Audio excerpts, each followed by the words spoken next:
sebagai pemateri keempat. Baiklah, saya akan memulai presentasi kami pada hari ini, yang dimana kami mengambil materi teori multi kecerdasan Gardner. Sebelum kita masuk ke apa itu teori kecerdasan Gardner, ada baiknya kita mengenal siapa seorang Gardner itu. Yang pertama, nama lengkap beliau ini. Nama lengkap beliau adalah Howard R. Gardner. Tempat beliau lahir adalah Scranton, Pennsylvania, Amerika Serikat. Tanggal lahirnya 11 Juli 1943. Kewarganegaraan Amerika Serikat. Profesi beliau ini sebagai profesor, peneliti, dan penulis bidang keahlian, khususnya psikologi pendidikan dan kognisi. Beliau ini terkenal karena teori kecerdasan menjemuk, yaitu multi intelijensi. Selanjutnya kita masuk ke konsep teori multi kecerdasan Gardner. Teori multi kecerdasan yang pertama kali dikenal oleh Howard Gardner adalah pada tahun 1983. Ini merupakan suatu konsep yang menyatakan bahwa kecerdasan manusia tidak bersifat tunggal, tetapi terdiri dari berbagai macam tipe kecerdasan yang saling independen. Dalam pandangan Gardner, kecerdasan tradisional yang diukur melalui tes IQ hanya mencakup sebagian kecil dari potensi kecerdasan yang dimiliki oleh manusia. Dengan kata lain, seorang anak tidak hanya bisa kita ukur kecerdasannya itu melalui IQ-nya saja, dia IQ-nya rendah atau tinggi, melainkan dalam sosok seorang anak itu memiliki banyak kecerdasan yang tidak bisa kita ukur hanya dengan IQ. Baiklah, selanjutnya akan saya serahkan kepada presentator kedua, kepada saudari saya persilakan. Terima kasih kepada moderator. Baik, saya akan menjelaskan tentang jenis-jenis kecerdasan menurut Gardner. Howard Gardner adalah psikolog kognitif yang menyatakan bahwa kecerdasan tidak hanya terbatas pada kemampuan verbal atau sistematis. Nah, kecerdasan ini terbagi menjadi 6 bagian, yaitu yang pertama kecerdasan verbal linguistik, yaitu kemampuan untuk menggunakan bahasa termasuk bahasa ibu atau bahasa asing. Contohnya, seorang anak mampu berbicara dan berkomunikasi dengan teman-temannya. Yang kedua yaitu kecerdasan logis matematik, yaitu kemampuan yang berkenaan dengan rangkaian alasan, mengenal pola-pola dan aturan. Yang mana contohnya seorang anak dapat menghitung dan mengenal angka-angka dan simbol-simbol. Yang ketiga yaitu kecerdasan visual spasial, yaitu kemampuan untuk memahami gambar-gambar dan bentuk-bentuk, yang mana seorang anak bisa melukis dan menggambar. Yang keempat yaitu kecerdasan berirama musik, yaitu kapasitas berpikir tentang musik seperti mampu mendengar dan mengenal dan bahkan memanipulasi. Yang kelima yaitu kecerdasan jasmania kinestik, yaitu kemampuan untuk menggunakan seluruh tubuh dalam mengekspresikan ide dan perasaan yang kuat dan kesadaran tentang gerakan-gerakan fisik.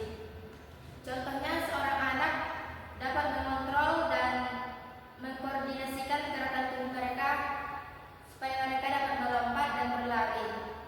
Yang keenam yaitu kecerdasan naturalistik, yaitu kemampuan dalam mengenal dan mengklasifikasi berbagai spesies termasuk flora dan fauna dalam satu lingkungan. Yaitu contohnya seorang anak dapat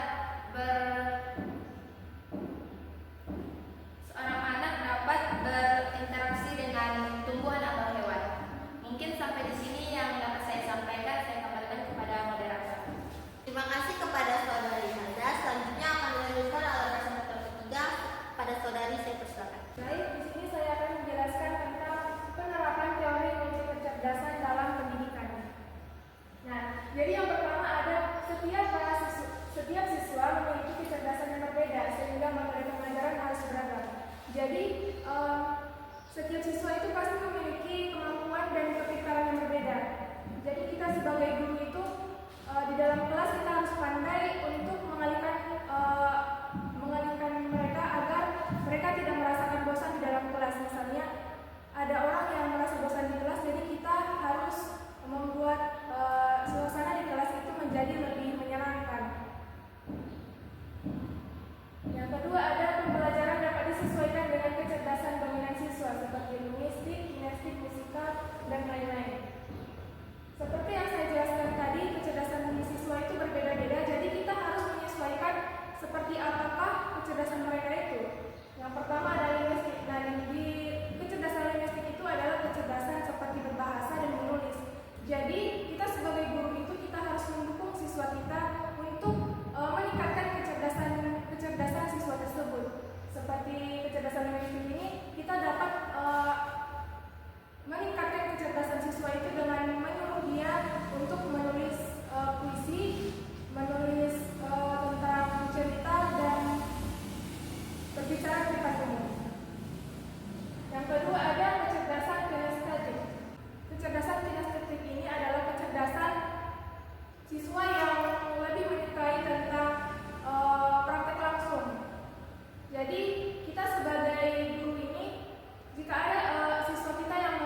proyek, diskusi, seni, dan teknologi. Nah, jadi untuk lebih mengasah kecerdasan anak tersebut, kita bisa menggunakan metode yang kreatif seperti proyek, diskusi, seni, dan teknologi. Mungkin ada seorang anak yang lebih menyukai seni, jadi kita bisa menjelaskan tentang seni di dalam kelas itu menggunakan medianya langsung. Jadi jika kita membawa medianya langsung, mungkin si anak itu tidak akan merasakan bosan dan dia akan lebih mudah memahami tentang pembelajaran tersebut. Lalu ada metode seperti teknologi. Nah, jadi kan sekarang itu teknologi itu sudah maju.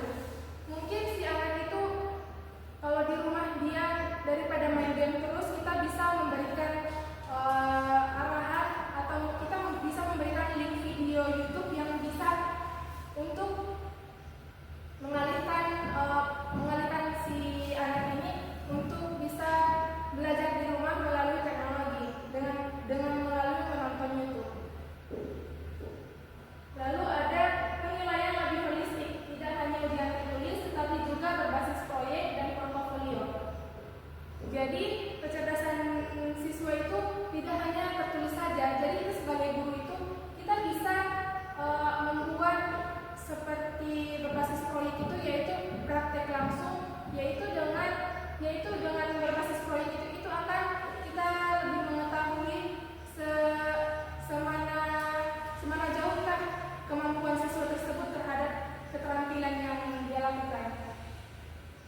Lalu yang terakhir ada meningkatkan motivasi dan mengoptimalkan potensi siswa sesuai gaya belajar mereka. Jadi kita sebagai guru juga, jika ada seorang siswa yang walaupun hanya sedikit saja peningkatan yang ada di dalam anak didik kita tersebut, kita bisa memotivasi siswa tersebut dengan mengujinya. Jadi walaupun hanya sedikit saja peningkatan dari si anak tersebut, kita memotivasinya agar dia bisa lebih semangat lagi untuk belajar. Mungkin itu saja yang bisa saya sampaikan.